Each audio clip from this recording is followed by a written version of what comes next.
Diingatkan kembali kepada Akang Teteh yang belum mengaktifkan kameranya, mohon segera mengaktifkan kameranya.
Baik, Akang Teteh, apakah suara saya terdengar?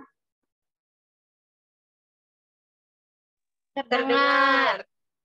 Terdengar, Teh.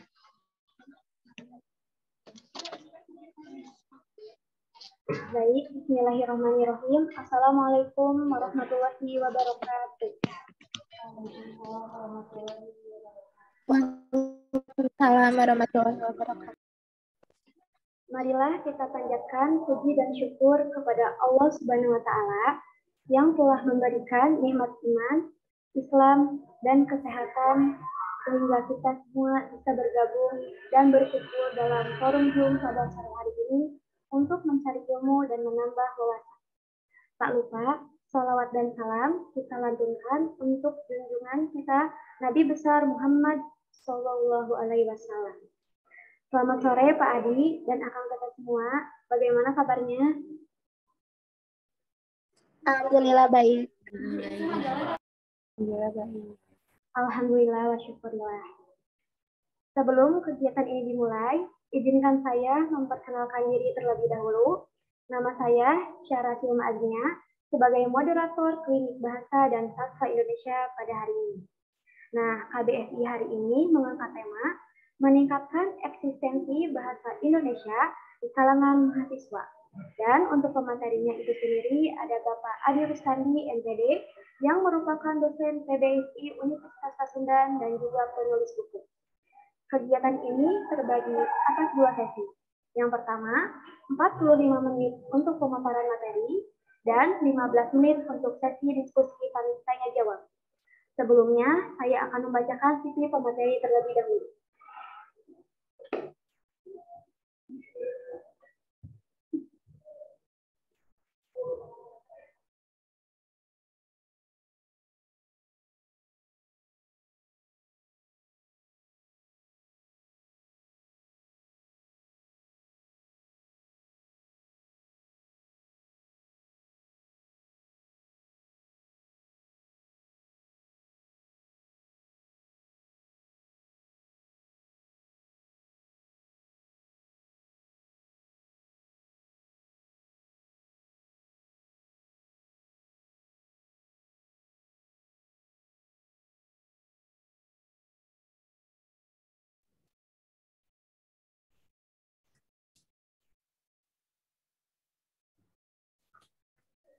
Nama pemateri kita hari ini yaitu Adi Rustandi. Beliau berprofesi sebagai penulis dan pengajar. Beliau juga mengutip dalam bukunya, saya salah satu penyuka seni dan tercatat sebagai pengajar di FKIP Universitas Pasundan Bandung pada program studi pendidikan bahasa dan sastra Indonesia. Terdapat beberapa hasil karya yang pernah terbit antara lain novel redup atau pustaka kita, novel seberapa pantas atau tutorial.co, dan novel kerinduan paling agung atau drama Widya. Pengalaman kerja Pak Adi ini, guru MI Sukapura Bandung, guru SD Darul Hikam Bandung, juri Duta Perpustakaan Jawa Barat, juri Duta Baca Jawa Barat, dan juri kepenulisan Sister Lila. Prestasi Pak Adi ini yaitu guru berprestasi sebagai finalis, juara 2 LKTI guru, dan juara 2 menulis ide cerita di penerbit Pastel Books.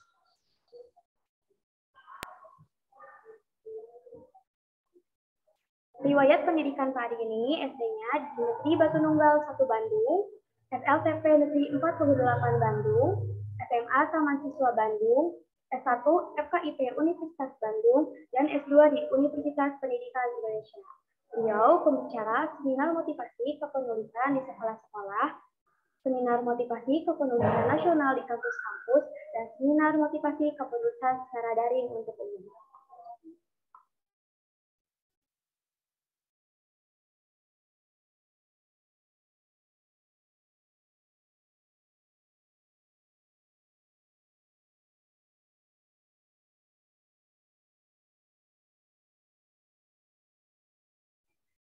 Terdapat 2 keterampilan teknis Pak Adi. Yang pertama, menulis fiksi, novel, cerpen, puisi, skenario sitkom, dan lagu.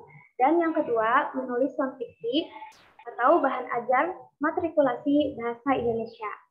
Jika Kang Tete ingin berbincang dengan Pak Adi, bisa langsung menghubungi ke nomor yang tertera di dalam CV tersebut.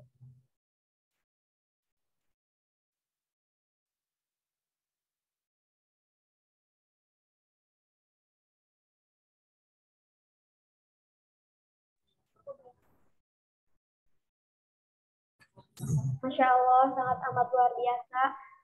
Ya, Kang Teteh, semoga kita semua di sini adalah manusia-manusia yang sukses, dapat mencontoh prestasi yang begitu banyak seperti pemateri kita hari ini, yaitu Pak Adi Rustandi. Untuk mengefisienkan waktu, langsung saja kita mulai kegiatan ini. Untuk Bapak Adi Rustandi, MPD, saya silakan. Baik, Kang dan Teteh, mohon maaf ya jika kurang kondusif ya. Mendadak saya mendapatkan panggilan dari istri untuk pengantar yang mertua yang mendadak sakit. Kita harus dibawa ke dokter, tapi tadi sudah beres, sudah dipulangkan. Insya Allah, bagaimana suara saya terdengar jelas, Kang dan Teteh? Dengar Bapak. Ya mudah-mudahan tidak putus-putus ya, karena ini di pojokan, mudah-mudahan lancar ya. Baik, Auzubillahiminasyaitonirrajim. Bismillahirrahmanirrahim. Assalamualaikum warahmatullahi wabarakatuh. Ya, salam sejahtera untuk kita semua, Akang dan Teteh. Alhamdulillahirrahmanirrahim. Segala puji bagi Allah yang masih memberikan kesehatan, kenikmatan kepada kita semua, sehingga pada sore hari ini kita masih bisa silaturahim, menuntut ilmu di tengah gerimisnya hujan di luar sana. Begitu kalau di Antapani, di Medika Antapani, di sini gerimis, yang mudah-mudahan ini menjadi saksi bahwa kita adalah pejuang ilmu Allah Subhanahu wa Ta'ala. Salawat dan salam semoga Allah senantiasa curahkan pada junjungan kita Nabi besar Nabi Muhammad SAW. Tidak lupa untuk keluarganya, untuk sahabatnya, sampai kepada kita yang senantiasa mengikuti dan mengamalkan sunnahnya, insya Allah. Mengawali perjumpaan pada sore hari ini, Akang dan Teteh, marilah kita buka dengan membaca basmalah bersama. Bismillahirrahmanirrahim. Nah, kemarin saya dapat amanah minggu lalu untuk memberikan materi tentang bahasa. Sebetulnya ini materi yang pernah saya berikan juga barangkali buat Akang dan Teteh yang pernah mendapatkan materi ini, ya ini sedikit mengulang atau bahkan sebagai bentuk penguatan ya untuk kita sebagai mahasiswa pendidikan bahasa dan sastra Indonesia itu harus seperti apa gitu ya. Baik, boleh Teteh atau Akang yang bertugas membantu saya, boleh naik ke atas slide-nya.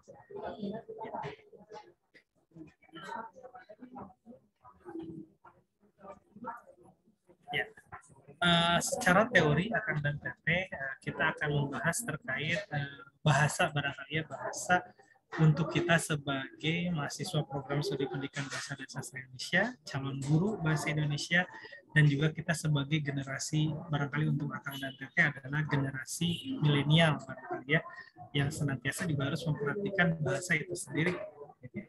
Secara teori akan nanti bahasa itu dapat diartikan sebagai alat untuk menyampaikan sesuatu yang terlintas di dalam hati kita. Bahasa di sini ada dua, ada bahasa lisan, ada bahasa tulisan. Mungkin kalau misalnya kita ingin menyampaikan secara bentuk verbal itu dalam bentuk lisan kita. Tapi ada juga begitu yang menyampaikan bentuk komunikasinya atau menyampaikan sesuatunya dalam bentuk tulisan, begitu ya. Nah intinya bahwa bahasa ini adalah sebagai alat menyampaikan sesuatu yang terlintas di dalam hati kita. Boleh dilanjutkan.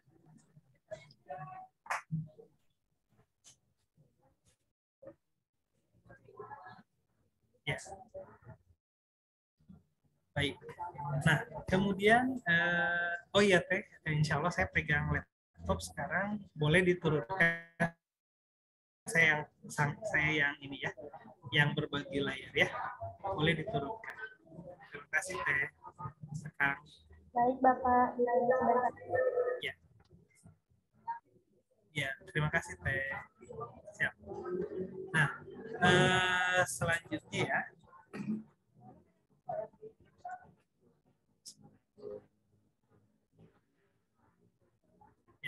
Selanjutnya menurut Rahayu bahwa bahasa Indonesia ini adalah bahasa nasional yang berfungsi sebagai alat komunikasi, mempunyai peranan penting, yaitu sebagai bentuk penyampaian informasi. Ya, artinya yang tadi juga saya sampaikan bahwa bahasa ini sebagai perantara kita menyampaikan sesuatu kepada orang lain, entah itu baik secara lisan maupun secara tulisan ya, seperti itu. Nah, ada proses perubahan. Ada yang dikatakan sebagai proses perubahan internal, ada juga yang disebut dengan proses perubahan secara eksternal. Kalau internal, ini terjadi pada sistem gramatikal. Ya, artinya ada perubahan secara baik itu menurut gramatikalnya, baik itu menurut rumusnya, gitu, atau fungsi, gitu ya, jenis dan fungsinya, begitu. Itu secara internal. Boleh sebut jadi dari sisi kebahasaan ya, dari sisi kebahasaan itu adanya perubahan secara perlahan. Sedangkan secara eksternal yaitu perubahan yang disebabkan oleh datangnya pengaruh dari bahasa lain. Kalau internal tadi misalnya dari sisi morfologi, perubahan bentuk kata misalnya ada istilah ada diksi didik, gitu. Ada kata istilah didik. Kemudian dia akan mendapatkan imbuhan atau mendapatkan awalan pe nasal, gitu ya, dengan kan, itu bisa menjadi sebuah pendidikan atau bagian daripada adanya perubahan secara morfologi atau internal tadi, yaitu dari sisi gramatikanya atau dari sisi morfologinya, dari sisi sintaksisnya misalnya. Sedangkan eksternal itu dari pengaruh bahasa lain. Ya, seperti umroh, kata umroh. Kata umroh itu dalam kamus bahasa Indonesia itu tidak ada. Tapi kalau kata umrah itu ada di dalam kamus bahasa Indonesia. Nah, artinya ini adanya perubahan yang disebabkan oleh pengaruh bahasa lain. Bisa diterima Kang dan Teteh? Mohon responnya.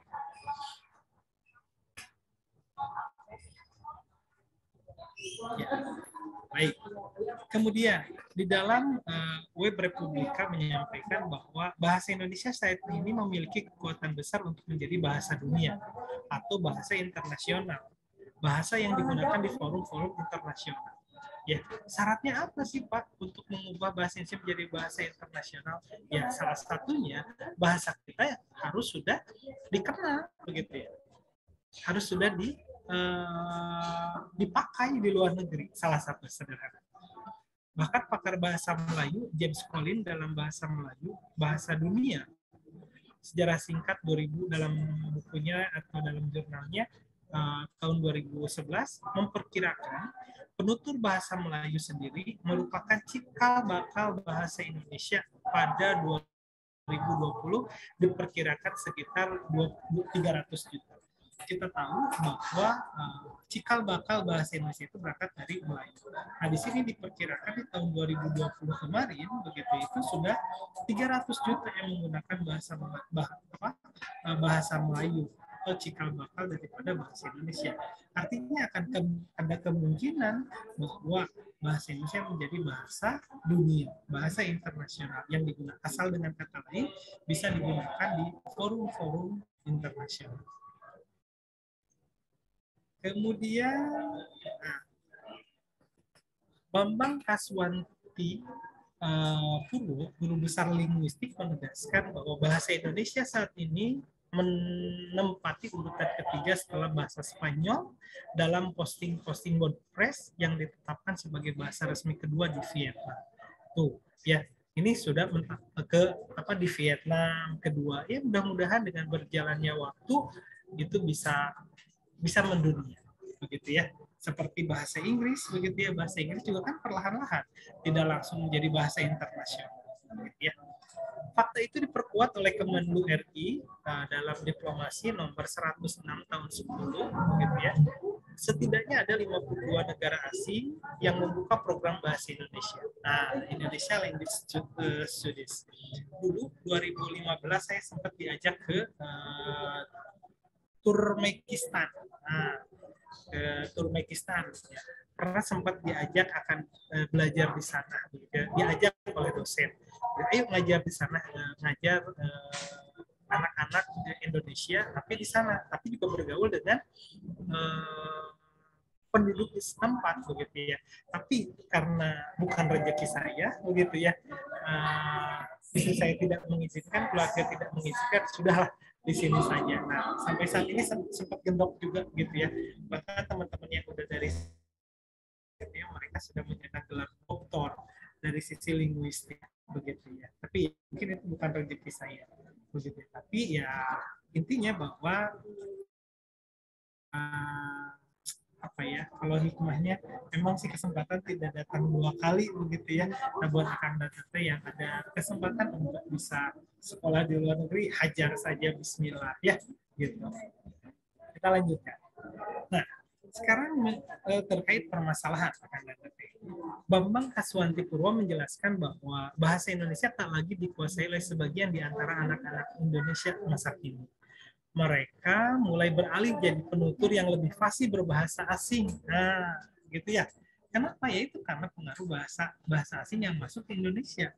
Ya, bahkan di sekolah-sekolah, apalagi di sekolah yang sebut saja boarding school, begitu ya, yang notabene menggunakan 2 bahasa, mereka harus memfokuskan ke bahasa asing, begitu ya. Nah, daripada bahasa Indonesia itu sendiri dan suatu bahasan yang barang tiada duanya di dunia. Artinya bahwa ya secara perlahan, begitu ya, secara perlahan bahasa Indonesia tersisih. Permasalahannya adalah karena itu ya, sekarang banyak sekolah-sekolah internasional yang berdiri di Indonesia. Mereka wajib menggunakan bahasa Inggris, begitu ya. Itu juga salah satu menjadi menjadi penyebab terkikisnya bahasa Inggris. Itu salah satu permasalahan. Kemudian gejala nginggris, ini oleh Reni Silado dianggap sebagai gejala keremajaan, ya, remaja-remaja yang menggunakan bahasa Inggris, begitu ya. Mereka mengedepankan bahasa Inggris, begitu ya, tapi melupakan bahasa Indonesianya sendiri. Dalam bahasa Prancis, Juneville Delinquente, begitu ya, ketidakberdayaan kultural terhadap suatu realitas tatanan global yang sering ditakar melalui identitas kacamata kebudayaan Amerika yang diniagakan secara mendunia. Yang tadi ya, masuknya bahasa asing ke Indonesia, masuknya ke ranah-ranah pendidikan, begitu ya. Bahkan sekarang jurnal-jurnal yang bisa terbit, sebut saja di jurnal ilmiah internasional, ketika dipresentasikan harus menggunakan bahasa Inggris, begitu. Padahal di Indonesia sendiri, 2018 saya mengikuti seminar internasional di Bogor di Universitas Pakuan, padahal di Bogor gitu ya, tapi harus menggunakan bahasa asing begitu ya. Gitu. Jadi ya secara bertahap yang tadi ya menjadi sebuah permasalahan, kalau bahasa Indonesia terkikis. Nah, sikap ini oleh cara ningrat disebut sebagai sikap tuna harga diri, yang membawa orang beranggapan bahwa produk orang lain atau bangsa lain lebih bermutu dan berharga. Artinya ada pandangan ke sini. Ya, semakin terkikisnya, semakin pandangan orang lain terhadap bahasa Indonesia semakin menurun, begitu ya. Makanya kita sebagai mahasiswa bahasa Indonesia, program studi pendidikan bahasa dan sastra Indonesia harus mengedepankan itu, begitu. Jangan lagi ada anggapan bahwa pelajaran bahasa Indonesia makin itu kene, gitu ya. Padahal kita sendiri merasakan bahwa ternyata dalam bahasa Indonesia, pendidikan bahasa Indonesia itu banyak, gitu ya, beragam. Bahkan ada sintaksis yang membuat kita pusing, ada linguistik yang membuat kita pening, begitu ya. Ada materi-materi yang dianggap orang lain mudah, ternyata sulit ketika dijalani, begitu ya. Kemudian ada permasalahan lain, ya. Sikap negatif ini ditujukan juga oleh pemerintah dalam Permenaker nomor 12 tahun 2013 yang mewajibkan tenaga kerja asing menguasai bahasa Indonesia. Direvisi Permenaker nomor 16 2015, nomor 16 2015, sehingga orang-orang asing yang bekerja di Indonesia tidak perlu menguasai bahasa Indonesia. Sempat viral, ya, para pekerja asing dari Cina masuk tuh waktu COVID, pernah? Mohon responnya, pernah tahu kan? Ada yang di pelosok-pelosok Sukabumi, di Cianjur, begitu ya. Mereka langsung masuk ke Indonesia dengan permen ini, begitu ya. Memanfaatkan ini, nggak perlulah ke Indonesia, nggak perlu menguasai bahasa Indonesia, begitu ya. Sehingga bahasa asing yang bahasa Inggris, bahasa Jepang, bahasa Cina yang masuk, begitu ya. Nah, lainnya ialah Permendristek Dikti nomor 20 tahun 2017 yang mengharuskan jurnal internasional. Nah, yang tadi saya singgung, yang diterbitkan di Indonesia harus berasal resmi PBB. Ya, makanya ketika saya di 2018 di UNPAD, di Universitas Pakuan Bogor, begitu ya, seminar internasional harus menggunakan bahasa Inggris. Ya, sudah saya meskipun saya pendidikan bahasa Indonesia, ini harus menggunakan bahasa Inggris. Meskipun menjadi tantangan tersendiri ya akan ada, tapi ternyata ini salah satu penyebab terkikisnya bahasa Indonesia, begitu ya, Kang Nanda. Nah, berbahasa Indonesia yang benar merupakan cermin pikiran yang jernih, jelas, logis, dan teratur. Seseorang menggunakan bahasa dengan kacau sudah tentu menggambarkan jalan pikiran yang kacau juga. Sebaliknya, apabila seseorang menggunakan bahasa dengan teratur, jelas, dan bersistem, maka cara berpikir orang itu teratur dan jelas. Oleh sebab itu, seharusnya setiap orang Indonesia ini menggunakan bahasa Indonesia secara benar agar jalan pikirannya teratur dan mudah dipahami orang.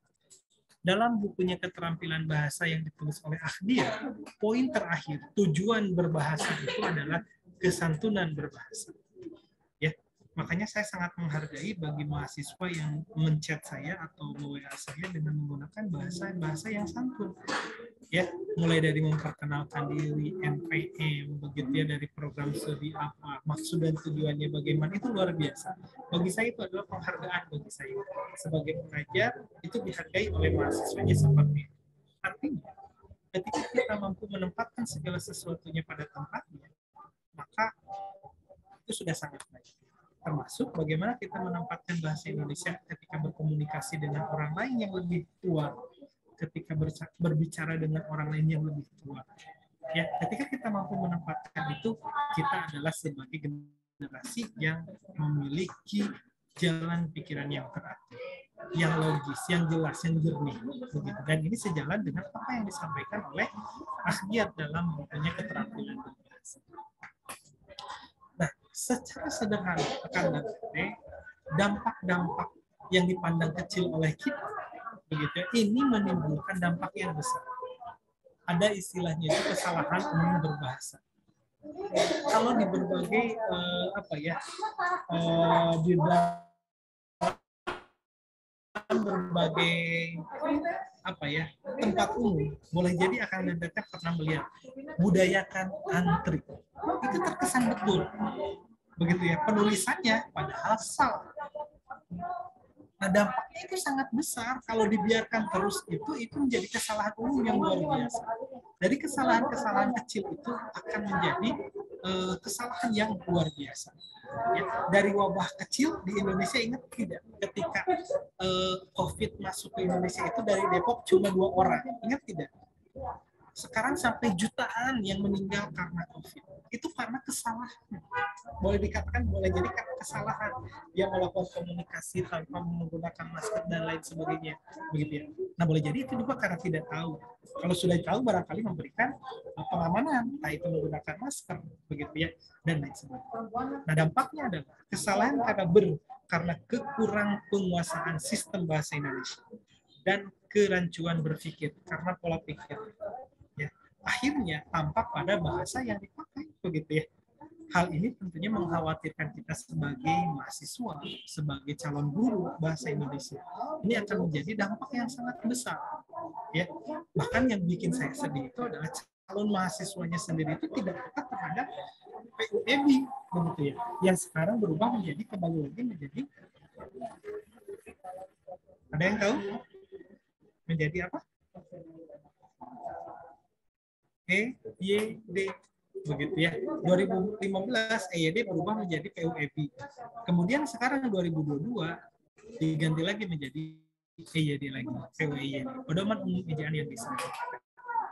Apabila kesalahan-kesalahan itu menjadi karakter kita, menjadi karakter masyarakat, karakter bangsa, maka kita akan menjadi bangsa yang bukan hanya salah melulu, tetapi menjadi bangsa yang kalah melulu. Ya, ini akan dan teteh kekhawatiran saya. Makanya akan dan teteh sebagai calon guru bahasa Indonesia, sebagai mahasiswa pendidikan bahasa dan sastra Indonesia harus mulai peka. Ya, kalau boleh akan dan teteh menggunakan tanda baca, punktuasi pada saat akan dan teteh menuliskan WA itu jauh lebih baik. Ya, bagi saya itu akan saya sangat hargai, begitu ya. Kemudian kata pakar menyampaikan dalam artikel Republika menyampaikan bahwa untuk berbahasa Indonesia yang benar, kata pakar bahasa Indonesia Yus Badudu, kita harus memperdalam pengetahuan kita tentang bahasa Indonesia dan banyak membaca buku-buku yang baik isi dan bahasanya, serta harus banyak mendengarkan tuturan orang yang bahasanya teratur. Tanpa usaha ke arah itu, penguasaan bahasa Indonesia kita tetap tidak akan baik. So, akan teteh follow Ivan Lanin di Instagramnya. So, follow narabahasa yang dimiliki, yang diprakarsai oleh Ivan Lanin. Mereka up to date terkait kebahasaan, informasi kebahasaan mereka di sana, atau dari Twitternya boleh Ivan Lanin di follow. Beliau bukan ahli bahasa ya dulunya. Ivan Lanin itu bukan ahli bahasa, tapi karena dia senang membaca, senang di bahasa, maka dia menjadi seorang ahli di dalam bahasa itu sendiri. Ya, nah, kita untuk menjadi seorang ahli itu hanya perlu menekuni saja, konsen di situ, fokus di sana, sungguh-sungguh di sana, sehingga menjadi seorang ahli bahasa. Dan buktinya seorang Ivan Lanin menjadi ahli bahasa di dalam, ya. Nah, kita sebagai calon guru bahasa Indonesia, kita sebagai mahasiswa bahasa Indonesia harus seperti apa? Tentu saja untuk mengurangi pengikisan itu kita harus berbangga diri dengan bahasa Indonesia. Bahasa Indonesia adalah bahasa yang mantap karena telah memiliki Kamus Bahasa Indonesia atau KBBI, atau pedoman istilah tata bahasa serta ejaan bahasa Indonesia atau EYD yang tadi. Bahkan selain itu, setiap 5 tahun sekali selalu ada kongres bahasa Indonesia yang mengarahkan untuk mengembangkan dan melestarikan bahasa Indonesia. Didirikanlah pusat pengembangan bahasa dan pembinaan bahasa dan balai bahasa di berbagai daerah. Pusat bahasa saat ini banyak sekali, begitu ya. Nah, kebanggaan lain ialah tidak semua negara di dunia memiliki bahasa resmi, dan alhamdulillah di Indonesia bahasa resminya adalah bahasa Indonesia. Beberapa negara terlebih yang multi budaya seperti India belum menyepakati bahasa resmi. Bahasa Tagalog meskipun sudah diresmikan di Filipina, begitu ya. Beberapa penutur bukan bahasa itu belum menerima bahasa Tagalog itu sendiri sebagai bahasa resmi di Filipina. Dan kita di Indonesia beruntung, begitu ya. Kemudian selanjutnya, masa depan bahasa Indonesia bukan hanya ditentukan oleh politisi atau perencana bahasa, tetapi juga kemantapan dan kepercayaan diri bagi penutur bahasanya. Kita, ya, saya sebagai dosennya, Anda Teteh sebagai mahasiswanya, yang di rumah juga harus memperhatikan. Tujuannya apa? Untuk apa? Dan mengapa? Ya, oleh karena itu bangsa Indonesia harus memiliki kebanggaan terhadap bahasa Indonesia. Selain sebagai identitas bangsa, ya, bahkan Einar Hagen berpendapat bahasa adalah simbol penting dari berbagai simbol bangsa tersebut. Siapa yang menghargai bahasanya maka dia menghargai bangsa. Ya, itu cambukan buat kita, pengingat untuk kita. Kita kuliah bahasa Indonesia ya menghabiskan waktu kurang lebih 4 tahun, tapi di luar sana kita menggunakan bahasa slang, bahasa gaul, begitu ya, akan sangat miris begitu ya. Tapi mulailah kita sebagai mahasiswa bahasa Indonesia harus mengedepankan bahasa Indonesia yang baik dan pesan dari saya mengutip peribahasa Sunda, hade gogo hade tago, artinya baik omongannya dan baik tingkah. Kita sebagai calon guru bahasa Indonesia maka kita harus mampu menjaga ucapan kita.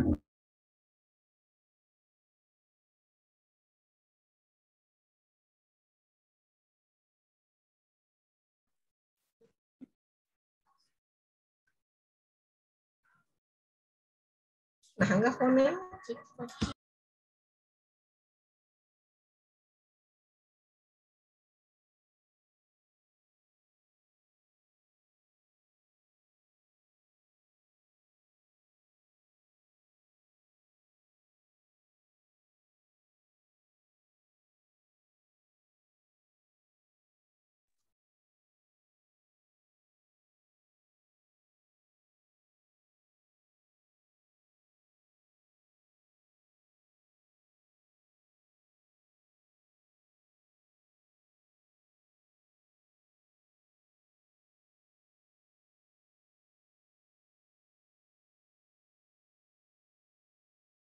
Mohon maaf Akang Teteh, mungkin Bapaknya terkendala jaringan, mohon ditunggu.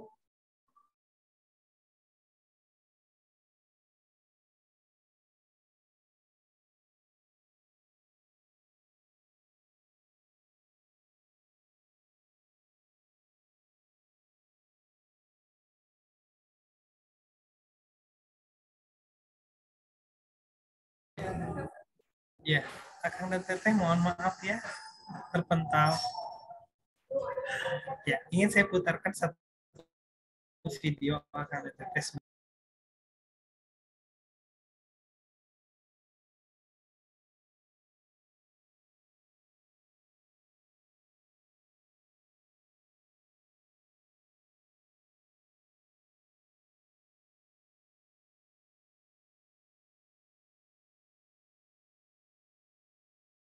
Masih semangat ya Kang dan Teteh.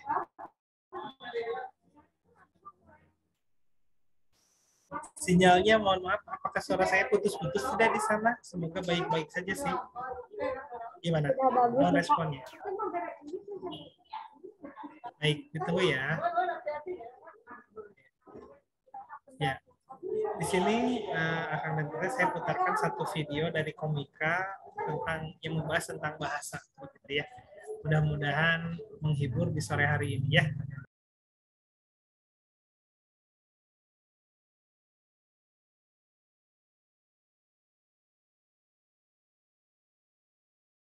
Assalamualaikum warahmatullahi wabarakatuh. Pada pakai batik ya. Selamat datang tamu undangan yang terhormat. Aduh. Wah Mbak, luar biasa yang tadi diledekin ya. Aduh. Bisa munduran dikit Mbak? Cantiknya kelewatan. Itu pacarnya ya? Boleh munduran dikit Mas? Nggak cocok soalnya nih.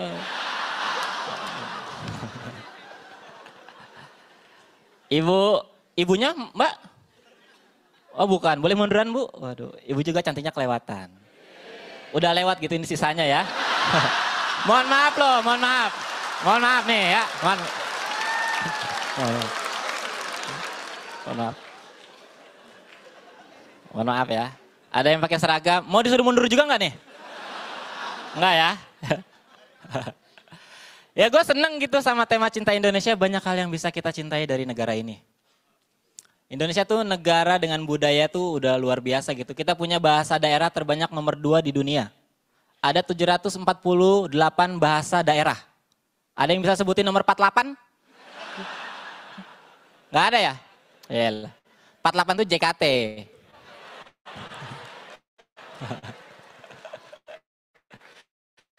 Indonesia punya banyak banget bahasa daerah gitu. Dialeknya jauh lebih banyak. Di Bogor itu kan rata-rata ngomongnya pakai bahasa Sunda ya. Tapi tiap daerah dialeknya beda-beda. Yang paling enak tuh ngomong sama orang Lewiliang. Karena mereka kalau ngomong Sunda suka nanya sendiri, jawab sendiri. Iya jadi kalau lu nggak ngerti nih nggak masalah. Yang penting lu ikutin aja kata belakang dia. Misalnya, reka mana? Reka kuliah? Heeh.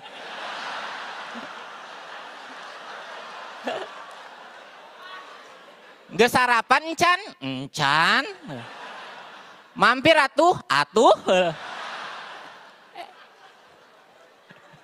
Ikutin aja gitu. Tinggal di Indonesia tuh enak, kalau lu tinggal di luar negeri belum tentu lu bisa seenaknya kayak di sini.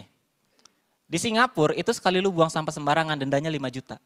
Buang sampah lagi, denda lagi. Itu kalau keseringan buang sampah di Singapura, banjir belum datang, udah miskin.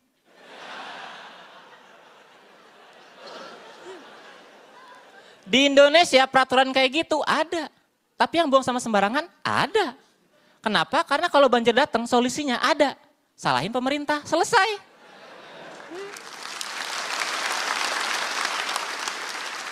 Tapi ya mungkin ini bisa jadi solusi buat pemerintah kita. Kalau pengen rakyatnya jadi teratur sama aturan tuh mending orang-orang yang ketahuan buang sampah sembarangan dikirim aja ke Singapura.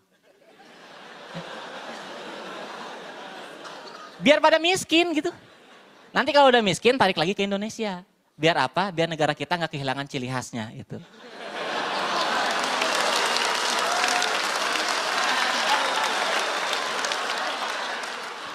Gimana solusi gue? Biasa aja ya. Tapi ini yang gue seneng dari Indonesia tuh masyarakatnya ramah-ramah sama siapapun gitu. Bahkan sama orang yang bukan orang Indonesia kita ramah. Buktinya beberapa minggu yang lalu Barack Obama tuh sempat liburan ke Bogor. Ya kan? Itu antusiasnya itu ramai banget, orang-orang pada ngumpul di jalan. Obama datang lewat kaca mobil gitu. Indonesia, pulang kampung nih. Gitu. Disautin sama orang. Reka mana Kang? Liburan heeh? Heeh.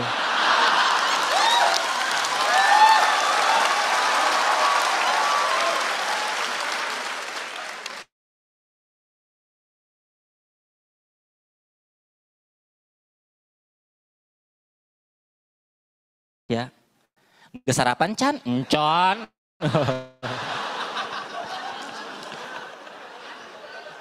Kelamaan di Bogor Jokowinya ya, paseh gitu. Tapi lu tahu kan Obama tuh seneng sama makanan Indonesia. Waktu pas makan siang tuh dikasih makanan-makanan Indonesia dan dia tuh antusias banget gitu. Dikasih makanan pertama, wah, bakso.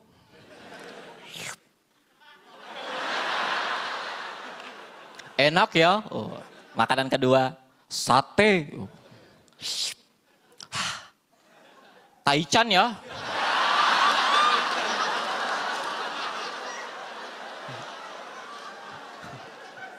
Makanan ketiga, wah. KFC. Sponsor ya. Terima kasih, Gue Ridwan, selamat malam.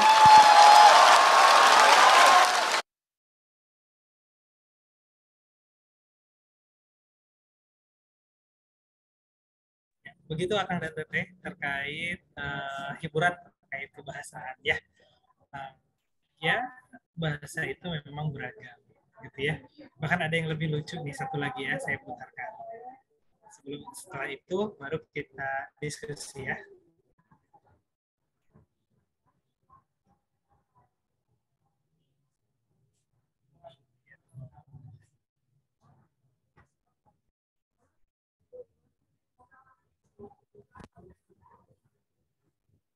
Sebentar.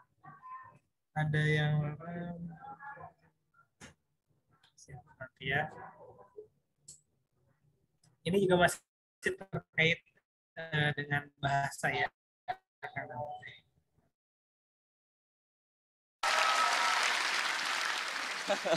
Kia baru dak kia kadang. Orang rek ngomongkeun nu namina orang Sunda. Bener apa henteu? Orang Sunda beuki pisan ka nu namina sambel. Orang Sunda lamun emam atau tuang teu make sambel, beuh rasana hampa. Orang Sunda ya, orang Sunda ya kan. Ningali warteg. Aduh aing lapar euy. Wah warteg tuh asik euy dahar sambel. Bu, abi bade tuang sarang teri, jengkol terus sambal. Ya, sambalna teu aya, Jang. Kulan?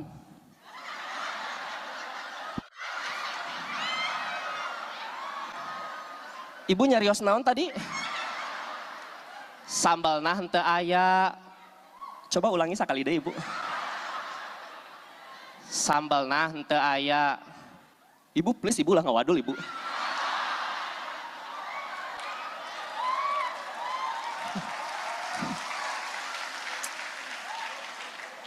Keluarkan sambalna ayeuna oge. Ya Allah, terpercaya ibu dak tayangan sorangan, boy eta mah diacak-acak, laci duit dibukakeun, eueuh keneh wae ya kan. Si ibu ngomong, "Tuh kan, aya eueuh teh eueuh, ibu teh ngadamel sambal, cabe keur mahal, teu ngawaro sih."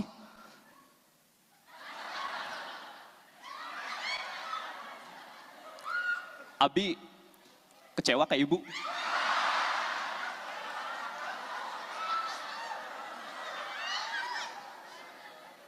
Hatur nuhun atas sagalana, Bu. Kunaon bahasa Sunda jadi bahasa anu ngadiskriminasi? Kusabab orang Sundana embung make bahasa sorangan, terutama anak muda tah. Cenah mah alasanna kieu lamun make bahasa Sunda di kota kesana kampungan. Helah, babangus ya lah. Ulah kitu. Kereta orang pernah di kampus ya kan. Aya lalaki awewe jeung awewe. Eta mah bobogohan sigana. Sigana eta orang Sunda, cuman teu make bahasa Sunda. Jadi manehna mun ngomong sok-sokan make bahasa Indonesia, tapi logatna logat Sunda. Awewe na ngomong ya kan. Kamu mah aku teh pengen ini teh apa ting namanya? Ngejo. Makan. Aduh lupa makan. Kamu teh pengen makan. Makan. Iya atuh hayu kita makan neng ya. Ka kantin ya kan. Kurang iya buntutan kurang ya kan hayang ngomong naon deui siapa yang tingalikeun ya kan. Eta awewena ngomong kieu mesen. Abang, aku mah mau kue tiaw aja. Kue tiaw barudak. Kue tiaw. Bapak terada kue ali ya. Ya Allah ya Rabbi. Atur nuhun Bandung, Lami Abi Fajar. Itu akan nanti itu hiburan terkait bahasa. Artinya bahwa ternyata yang mendiskriminasi bahasa itu kita sendiri akan ya sudah ada acuan tentang bahasa Indonesia bagaimana menggunakan bahasa Indonesia yang baik dan benar. Tetap kita sendiri yang menggunakan bahasa slang misalnya ya dalam kehidupan sehari-hari. Kemudian ya intinya bukan orang lain gitu yang mengikis bahasa itu sendiri, khususnya bahasa Indonesia ternyata yang mengikis atau mencoba meredupkan yang mudah-mudahan tidak padam begitu itu adalah bukan orang lain tapi kita sendiri. Maka mudah-mudahan bahasa Indonesia, calon guru bahasa Indonesia juga mahasiswa bahasa Indonesia, yuk sama-sama begitu ya kita membudayakan bahasa Indonesia yang baik. Maka kepada moderator boleh ya. Baik, terima kasih Bapak atas materinya. Kepada Akang Teteh yang ingin bertanya, silakan untuk mengetiknya. Sudah ada yang bertanya Bapak di kolom chat.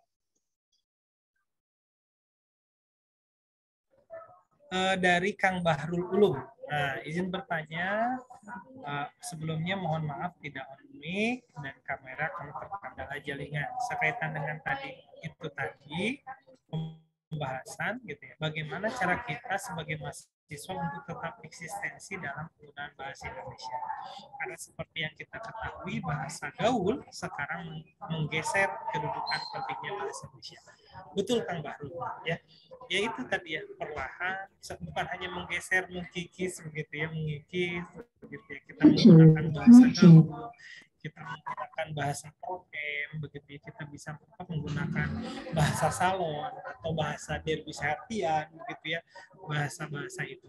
Nah, bagaimana kita sebagai mahasiswa begitu ya, khususnya program studi pendidikan bahasa dan sastra Indonesia, yuk mulai dari yang terkecil Akang dan Teteh. Ketika Akang dan Teteh berkomunikasi entah itu melalui WA, Instagram misalnya itu, ya apapun lah bentuk media sosial yang menghubungkan Akang dan Teteh dengan orang lain, maka gunakan bahasa Indonesia yang baik dan benar. Satu, selain bahasa yang baik dan benar, gunakan punktuasi. Apa itu punktuasi? Tanda baca. So, gunakan tanda baca yang sebaik-baiknya. Begitu ya. Yang ketiga, hindari singkatan-singkatan begitu ya. Kalau dirasa tidak perlu, gunakan itu. Tuh, sudah 3 tips.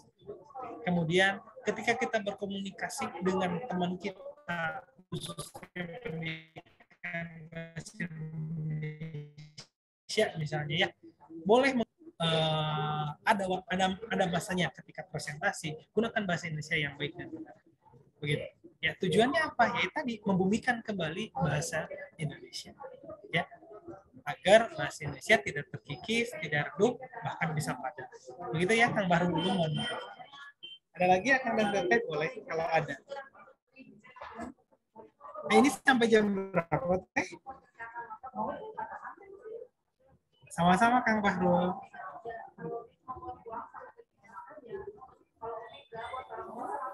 Sampai 17.15 Bapak. Oh, 17.15. Mangga, kalau ada pertanyaan lagi boleh. Kalau tidak ada, saya mau memutarkan satu tayangan ya tentang keindahan bahasa. Bagi saya itu adalah sangat indah. Ya, bagaimana seorang komika Abdur dia mampu berkomunikasi dengan penontonnya dengan sangat baik dengan menggunakan rima yang sangat baik begitu ya. Dia bukan guru bahasa Indonesia kalau tidak salah, tapi dia mampu menggunakan bahasa Indonesia yang baik dan benar. Ya, kita simaknya, ini merupakan motivasi untuk kita semua. Ya.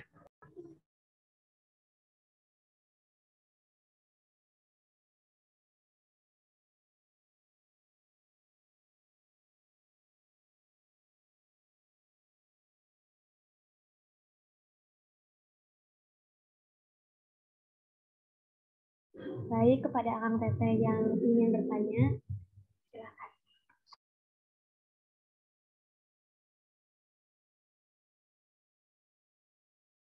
Sebentar ya nih.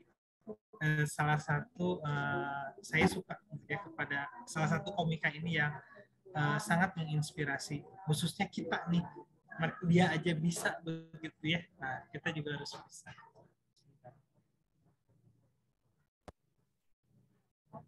Indonesia. Sebagai anak nelayan dari Lamakera, saya melihat Indonesia itu seperti kapal tua yang berlayar tak tahu arah. Arahnya ada, hanya nahkoda kita yang tidak bisa membaca. Mungkin dia bisa membaca, tapi tertutup hasrat membabi buta.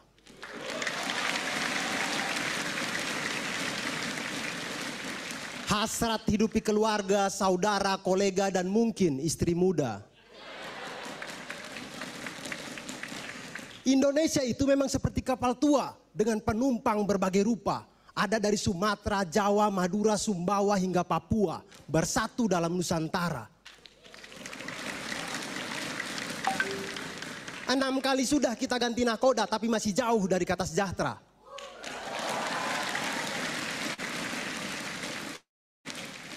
Dari dulu teman-teman, dari teriakan kata merdeka sampai sekarang, fallback dong kakak. Nahkoda pertama, sang proklamator bersama Hatta, membangun dengan semangat Pancasila dan terkenal di kalangan wanita. Ia pernah berkata mampu guncangkan dunia dengan 10 pemuda, tapi itu kan kurang satu untuk tim sepak bola. Kalau begini kapan baru kita ikut Piala Dunia?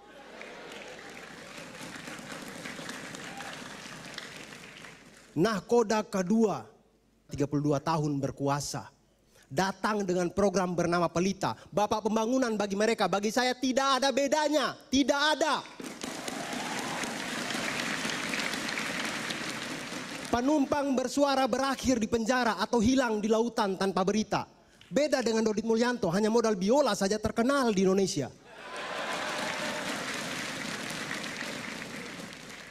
Nahkoda ketiga, sang wakil yang naik tahta, mewarisi pecah belahnya masa Orba. Belum sempat menjelajah samudra, ia terhenti di tahun pertama. Dibanggakan di Eropa, dipermainkan di Indonesia. Jerman dapat ilmunya, kita dapat apa? Antrian panjang nonton filmnya.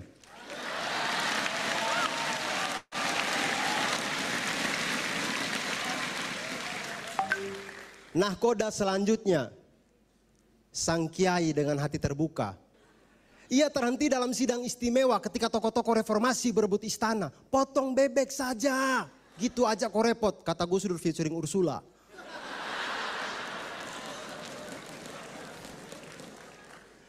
Nahkoda kelima, nahkoda pertama seorang wanita. Dari tangan ibunya bendera pusaka tercipta.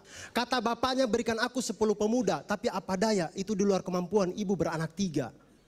Kalau mau 10 pemuda, ambil saja dari followersnya Raditya Dika. Camungut ya kakak. Nahkoda ke-6 bagian A. Kenapa bagian A? Sengaja biar tetap pada rima A. 2 pemilu mengguli perolehan suara, 2 kali disumpah atas nama Garuda. Tapi itu hanya awal cerita.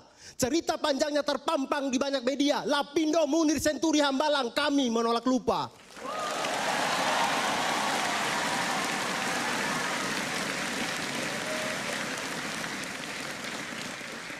Kini ia telah hadir di sosial media. Mungkin bermaksud mengalahkan Raditya Dika. Setelah 4 album yang entah seperti apa, mungkin dia akan membuat film Malam Minggu Istana. Teman-teman, kini 2014 telah tiba. Saatnya kita kembali memilih nahkoda. Pastikan dia yang mengerti Bhinneka Tunggal Ika, bukan boneka milik Amerika.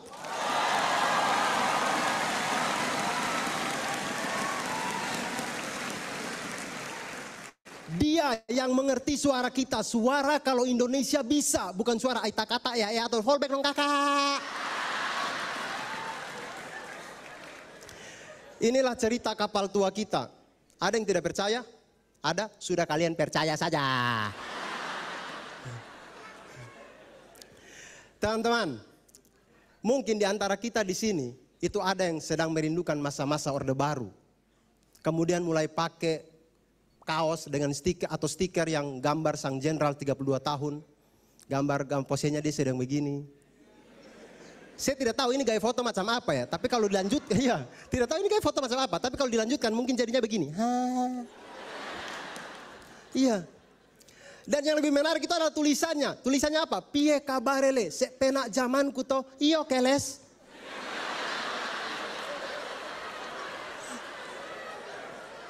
Seheran pembangunan itu selalu dibeda-bedakan, selalu dibeda-bedakan. Padahal kita ini kan satu ibu pertiwi teman-teman, satu ibu pertiwi.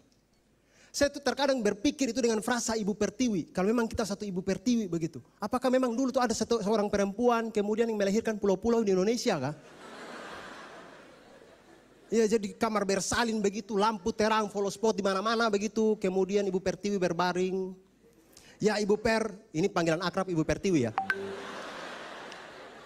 Ya ibu per, tarik napas dalam-dalam ibu terus, iya terus kuat terus, kepalanya sudah keluar, oke, iya Sumatera.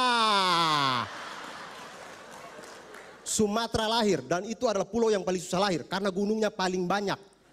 Itu ibu pertiwi sampai robek-robek itu.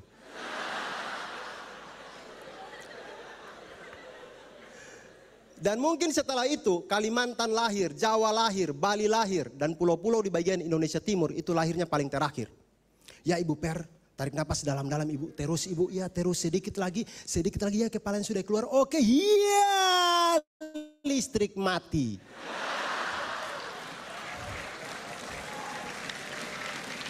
Begitulah cara kami lahir, makanya wajar kalau kami gelap-gelap. Saya Abdul, terima kasih, selamat malam teman-teman. Terima kasih banyak. Terima kasih banyak. Jaya Indonesia. Ya, itu Akang dan Teteh ya. Saya seperti Indonesia Timur, tapi bagaimana dia mampu memainkan diksi, bermain rima yang begitu apik, bahkan kritik sosialnya pada puisi untuk Indonesia ini sangat kental sekali gitu ya. Mungkin itu sih Teh Syara materi yang bisa saya sampaikan untuk sore hari ini terkait kebahasaan ya. Mangga. Baik Bapak, terima kasih. Sekali lagi saya bertanya kepada Akang Teteh, apakah ada yang ingin bertanya lagi?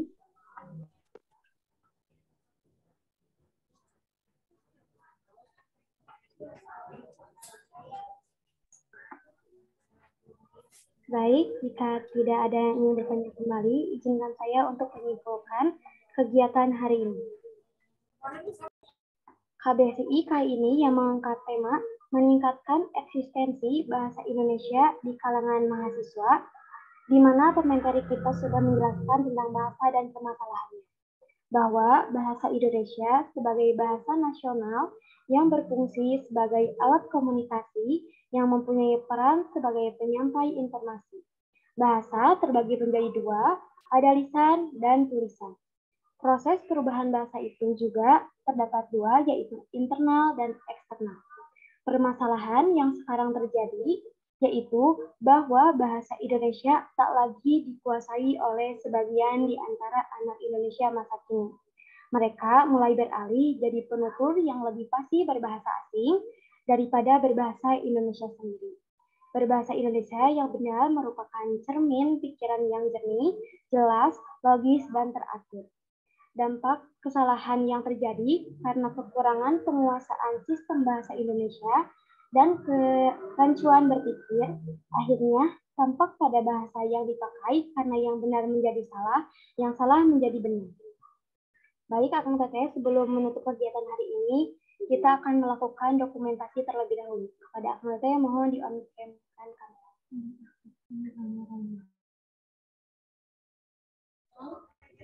Ya, Akang dan Teteh, sekali lagi sebelum pamitan ya, saya mengucapkan terima kasih pada Akang dan Teteh, keluarga besar HMBSI ya. Terima kasih, mohon maaf jika kondisi saat ini kurang efektif begitu ya, karena saya ininya di Medika. Tunggu sayanya udah pulang, saya di sini dulu mojok. Khawatirnya nggak keburu, soalnya hujan juga. Begitu ya. Nah, pokoknya kita sama-sama ya, saya sebagai dosen, sebagai pengajar Akang Indonesia ini terus membuka ya.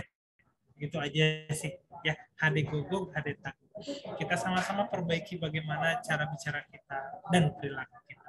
Ya, enggak Teteh boleh dilanjutkan. Mohon maaf jika ada sikap dan tutur kata saya yang kurang. Ya, baik Bapak.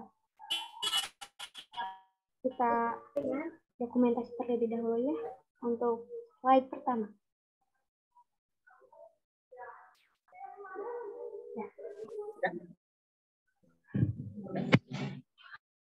Sekarang slide kedua.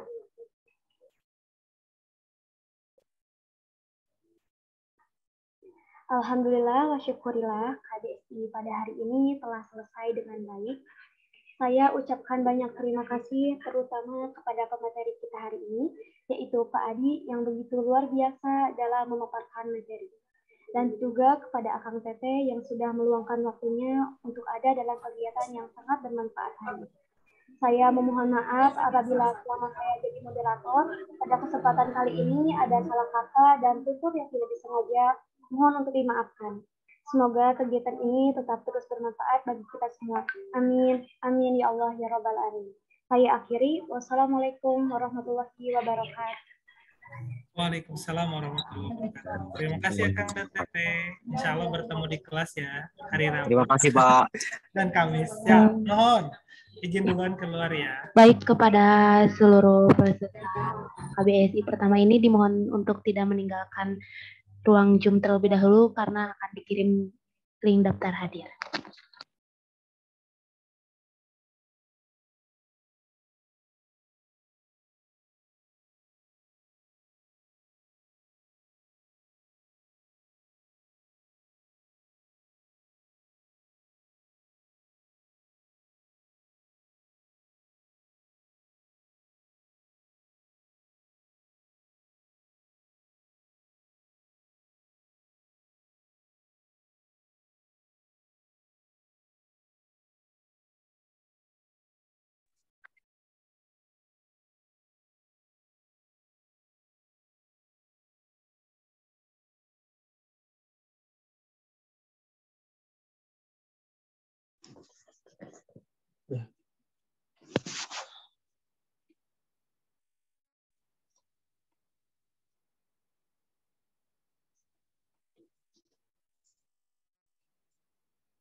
Eta absen udah belum?